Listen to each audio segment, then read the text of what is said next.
welcome back to Silly Storytime with Belle, where I tell you a story while I do something really silly.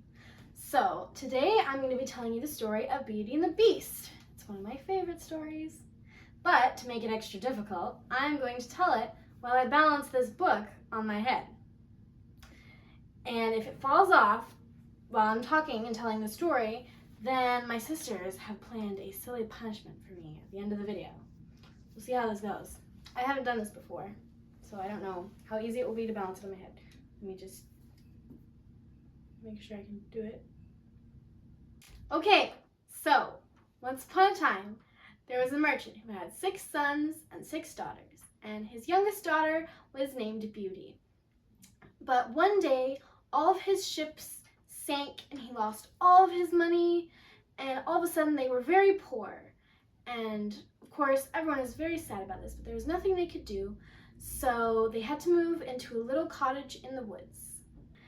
And they had no more riches, no more fancy stuff. The older sisters were very sad about it, but Beauty was happy. She tried to help make sure that everyone was happy and enjoying life, even though they didn't have all their wealthy stuff anymore.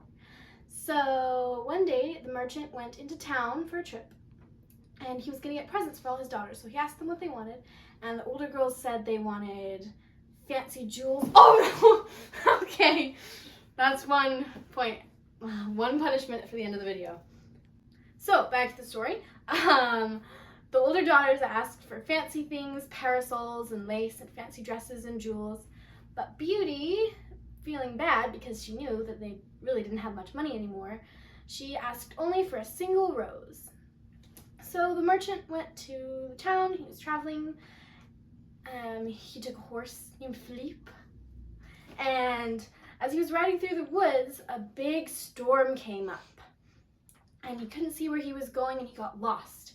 As he was riding through the dark and stormy woods, he found this big gate. And he was like, what is this? So he walked through the gate, and he found a castle. A huge castle with big gardens. And he was like, well, maybe people who live in this castle will let me shelter from the storm. So he went and knocked on the door, but nobody answered. And the door opened. So he walked in, and there was nobody there. He didn't find anyone. But there was a warm fire burning, and there was a chair and a supper set out. And he didn't see anyone, so he just sat down and he ate the supper. And he was enjoying it at first because he was like, this is cool. This is nice. There's stuff here for me. But then he started to realize, wait, I don't see anyone in this castle. This is kind of scary. So he got a little nervous and he left. And as he was leaving, he saw a beautiful red rose growing in the gardens. And he was like, oh, I remember Beauty asked me for a rose. I'll get this for her. So he cut the rose, and all of a sudden from behind him, he hears roar, and there's a huge beast. Oh no. I think I got a little too excited there. Okay. So, there's a huge beast, and the beast is like, how dare you steal my roses after I showed you kindness and hospitality and let you shelter from the storm in my castle. And the poor merchant's like, I'm sorry, I didn't know. I wasn't trying to steal. I thought it would be fine for me to take a rose. My daughter asked me for a rose. So the merchant tells the beast that he has 6 daughters, and he had promised them all a gift, and his youngest daughter had asked for a rose. But the beast is still really angry, and he says that he'll kill the merchant unless one of the merchant's daughters will come back and live in the castle forever, willingly. So, the merchant's really upset because he doesn't want one of his daughters to have to go back and live in the castle with the beast, but he has no choice, so he takes the rose and he goes home. He tells his kids what happened, and of course everyone's very upset. But Beauty agrees to go back and live in the castle with the beast because it was because of her asking for a rose that her father got cursed. So that wasn't really a curse though. Anyway, so Beauty goes back to the castle in the woods, and she finds, like her father did, that there's nobody there, but there's food laid out for her, so she eats, and she starts to explore the castle, and she finds all kinds of wonderful rooms. There's a room full of birds, there's beautiful gardens, there's a big library full of amazing books, there's a theater, and she's really starting to enjoy herself. But then she meets the beast, And she's kind of scared of him at first, but after they start talking, she realizes that he's actually kind of nice, and he's being really hospitable to let her live there and have all the nice things. And so after they're talking for a while, and as the Beast gets up to leave, he asks her, Beauty, will you marry me? And Beauty says, no, I'm not going to marry you. And the Beast says, okay. So he just leaves. And same thing happens almost every day. Beauty explores the castle. She enjoys all the books and shows and birds and gardens. And every night the Beast comes and talks to her, and every night he asks her if she'll marry him, and she says no. And after a while, Beauty's starting to kind of enjoy her time at the castle. She likes the rooms, and she's starting to not be scared of the Beast anymore. How many times is that? Three, I think. 3 or 4, I'm not sure. I think it's 3. Yeah. I'm going to backtrack because I forgot what I was saying before the book fell off my head. So, Beauty is enjoying her time at the castle, and all the shows and birds and amazing treasures. And she's also starting to not be frightened of the Beast anymore. But she still says no when he asks her to marry him, because she doesn't really want to marry the Beast. And one day, she's just going about her day, she's in the library reading, and she starts to feel really homesick for her dad and her sisters and brothers and her family. So that night when the Beast comes to talk to her, she's kind of sad. He's like, why are you sad? And she says, because I miss my family, I want to go visit them. And the Beast looks really sad when she says this, and he says, well, all right. I'll let you go back and visit, but you can't stay gone for more than 2 months. If you're gone for more than 2 months, I will die of loneliness because I'll be so lonely without you. So he gives her this magic ring, and he says, when you're ready to come home, put this ring on your finger, turn it over, and say to yourself out loud, I want to go back to my castle and my Beast. So that night, Beauty goes to bed, and when she wakes up, she's in her family's house. And her family is really excited to see her. And her dad's like, oh, the Beast didn't kill you? And Beauty's like, no, the Beast is nice. He's been great to me. So she visits with her family for a long time. And she's starting to really, really enjoy it. And she doesn't really want to go back to the castle. And the 2 months are almost up. And every day she's like, oh, I should go back to the castle today. But I don't want to yet. I'm not ready. And so she waits another day. One night she has a dream where the Beast is dying. And he tells her, Beauty, I'm dying because you didn't keep your promise to me. And Beauty wakes up and she's like, okay, I think I better go back now. So she puts the ring on her finger and she turns it over and she says, I wish to go back to my castle and my Beast. And she finds herself suddenly in the castle. And she's really happy. She's like, oh, I've made it back, good. She's like, Beast, I'm home, I'm back. But the Beast doesn't answer. She goes looking for him everywhere. And finally she finds him in a cave in the gardens. And it looks like he's dead. He's just lying there. And she's like, oh no, I broke my promise and the Beast died. I'm so sorry. And the Beast starts to wake up when he hears her voice. And he's like, Beauty, you came back. And she's like, yes, I came back. I'm sorry I didn't keep my promise, but I'm back now, and I love you. And the Beast asks her again, Beauty, will you marry me? That almost fell off, but it didn't. And Beauty thinks for a minute and she says, yes, I'll marry you. And then all of a sudden, out of nowhere, there are fireworks and... okay, I think that's 4 or 5. There are fireworks, and as she's looking around kind of amazed, like, what just happened?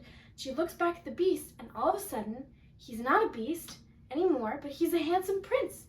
And Beauty says, what happened? And the Beast's like, because you love me, and you agreed to marry me, you broke my spell. I was under a spell to be an ugly beast, and now that somebody loves me, I've turned back into a prince. And so they get married, and oh no, they get married. It can't fall off any more times because I don't think I have any more punishments. They get married and they live happily ever after. The end. Okay, whew, that's the end of the story. Now I have to do the punishments.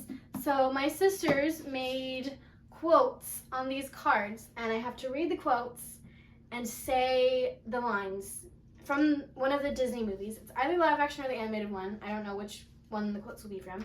I have to say the quotes in the characters' voices, and I don't know what they are. They told me they were funny, so we'll see. Let's do you remember how many I had? 6. 6. Okay, so I'm just going to do them all, because I think the book fell off my head 6 times. Okay. Oh, no. Okay, I am not very good at this voice, but we'll try. That that crazy old loon. He needs all the help he can get. That's from LeFou. I don't remember if that's the animated or the live That's the action. animated. That's the animated one. Okay. Okay, next one. Let's see. Oh, this is long. Okay.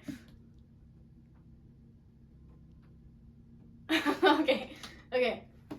Master, I just want to assure you that I had no part in this hopeless plan, preparing a dinner, designing a gown for her, giving her a suite in the East Wing. That's from Cogsworth, from the live action Beauty and the Beast. Let's see this next one. Oh, I love this one. This is one of my favorites. I'll try to do the accent. A broken clock is right 2 times a day, mon ami, but this is not one of those times. That's from Lumiere. Okay, let's see this. Oh my goodness. Okay, I'm not very good at this voice either, but we'll try. I'd like to thank you all for coming to my wedding. First, I better go in and propose to the girl. That's Gaston, of course. Stupid Gaston. Okay. I don't remember when he says this. Okay, just gonna try it. Your village sounds terrible. Okay, it's when That's the they're best. like, my villagers say I'm a funny girl. I'm not sure the Oh, the meaning of villagers say I'm compliment. a funny girl. Your village sounds terrible. Okay. Oh, that's a funny one. Oh no, I need a hairbrush. Okay, so I now have a hairbrush, so I can do this quote. I'm gonna act it out because this is one of my favorites. Is everything here alive? Hello. What's your name? Ah, that's a hairbrush. I added the hairbrush part. No, I didn't. Oh, you did write that. That's a hairbrush. Okay, so those are all my silly quote punishments for all the times that this book fell off my head. Thank you for watching my video and listening to my story, and I will see you in my next video.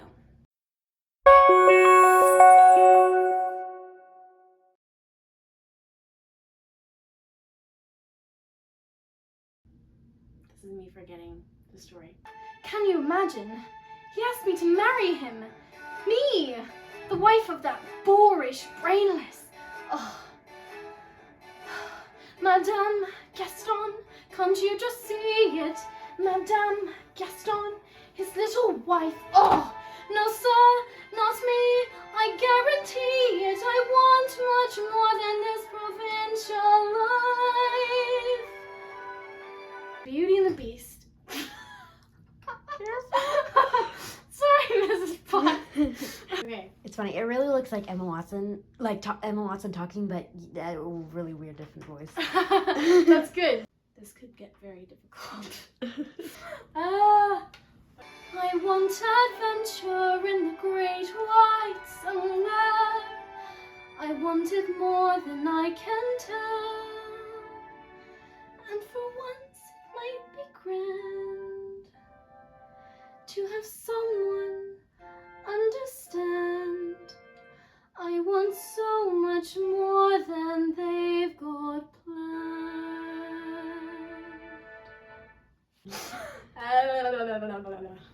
Gaston, you are positively primeval.